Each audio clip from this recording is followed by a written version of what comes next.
hello there! Today, we're going to be reading Corduroy.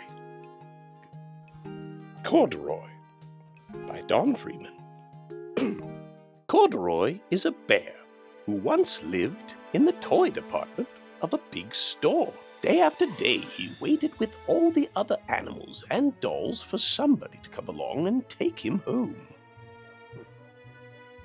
The store was always filled with shoppers buying all sorts of things, but no one ever seemed to want a small bear in green overalls. Then one morning, a little girl stopped and looked straight into Corduroy's bright eyes. "Oh, Mummy," she said, "look, there's the very bear I've always wanted." "Not today, dear," her mother sighed. "I've spent too much already. Besides, he doesn't look new. He's lost the button to one of his shoulder straps." Corduroy watched them sadly as they walked away. "I didn't know I'd lost a button," he said to himself.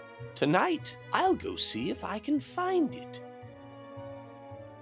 Late that evening, when all the shoppers had gone and the doors were shut and locked, Corduroy climbed carefully down from his shelf and began searching everywhere on the floor for his lost button.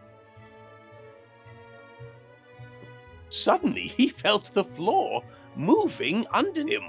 Quite by accident, he had stepped onto an escalator, and up he went. Could this be a mountain? He wondered. I think I've always wanted to climb a mountain.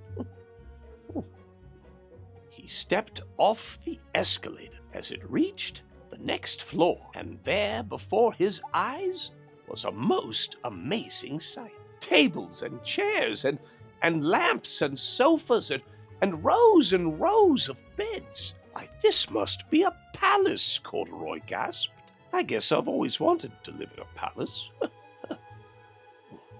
He wandered around, admiring the furniture. "This must be a bed," he said. "I've always wanted to sleep in a bed."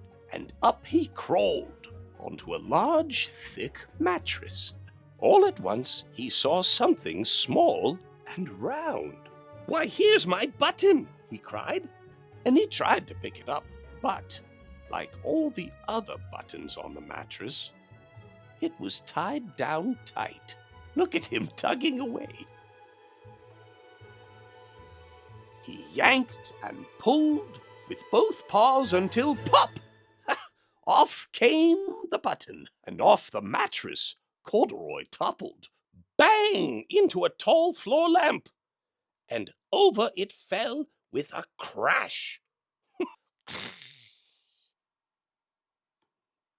Oh, Corduroy didn't know it, but there was someone else awake in the store. The night watchman was going his rounds on the floor above. When he heard the crash, he came dashing down the escalator. "Now, who in the world did that?" he exclaimed. "Somebody must be hiding around here." He flashed his light under and over sofas and beds until he came to the biggest bed of all. And there he saw two fuzzy brown ears sticking up from under the cover. "Why, hello there," he said. "How did you get upstairs?"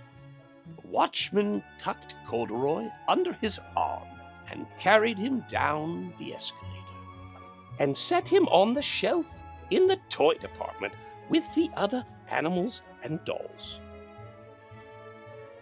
Corduroy was just waking up when the first customers came into the store in the morning. And there, looking at him with a wide, warm smile, was the same little girl that he'd seen only the day before.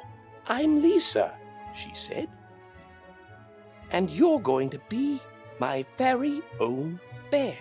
Last night I counted what I've saved in my piggy bank, and my mother said I could bring you home."